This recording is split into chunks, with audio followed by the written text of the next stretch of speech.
एक बादशाह ने ऐलान किया कि जो शख्स झूठ बोलते हुए पकड़ा गया उस पर 5 दीनार जुर्माना होगा। लोग एक दूसरे के सामने भी डरने लगे कि अगर झूठ बोलते हुए पकड़े गए तो कहीं जुर्माना न हो जाए। इधर बादशाह और वजीर भेस बदलकर शहर में घूमने लगे ताकि हकीकत देख सकें। जब थक गए तो आराम की गर्ज से एक ताजिर के पास ठहरे। उसने दोनों को चाय पिलाई। बादशाह ने ताजिर से पूछा, तुम्हारी उम्र कितनी है? ताजिर ने कहा, 20 साल। बादशाह ने पूछा, तुम्हारे पास दौलत कितनी है? ताजिर ने कहा, 70,000 दीनार। बादशाह ने पूछा, तुम्हारे कितने बच्चे हैं? ताजिर ने जवाब दिया, 1।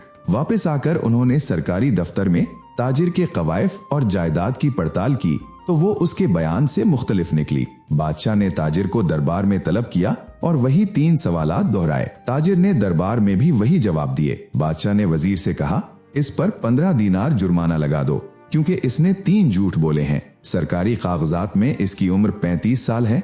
इसके पास 70,000 दीनार से ज्यादा दौलत है और इसके 5 बेटे हैं। ताजिर ने जवाब दिया, जिंदगी के 20 साल ही नेकी और ईमानदारी से गुजरे हैं। इसी को मैं अपनी असल उम्र समझता हूँ। बाकी जो गुजरा बस अल्लाह मुझे माफ करे। जिंदगी में 70,000 दीनार मैंने एक मस्जिद की तामीर में खर्च किए हैं। इसी को मैं अपनी दौलत समझता हूँ जो मेरी आखिरत में काम आएगी। और मेरे 4 बेटे नालायक और बद अखलाक हैं। एक बेटा अच्छा है, इसी को मैं अपना बेटा समझता हूँ जो मेरा फरमाबरदार है। ये सुनकर बादशाह ने जुर्माने का हुक्म वापस ले लिया और ताजिर की हिकमत से बेहद मुतासिर हुआ। बादशाह ने कहा, वक्त वही शुमार करने के लायक है जो नेक कामों में गुजर जाए, जिसमें अल्लाह पाक भी राजी रहे। दौलत वही काबिल एतबार है जो राह खुदा में खर्च हो, और औलाद वही है जिसकी आदतें नेक हों।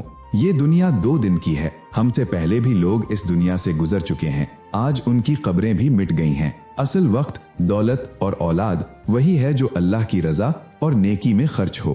बाकी सब फानी है। इस कहानी का सबक ये वाकया हमें सिखाता है कि जिंदगी का हिसाब अल्लाह के तराजू पर होगा, दुनिया के तराजू पर नहीं। ताजिर की हिकमत ने बादशाह को सिखाया कि हकीकी अमीरी वो है जो दिल की हो, बैतुल माल की नहीं। वक्त वही है जो अल्लाह की याद में गुजरे। दौलत वही है जो अल्लाह की राह में खर्च हो। औलाद वही है जो नेक हो। या अल्लाह हमें नेक वक्त गुजारने, हलाल दौलत कमाने और सौलेह औलाद अता फरमा। अल्लाह ताला हम सबको नेक अमल करने की तौफीक अता फरमाए। आमीन।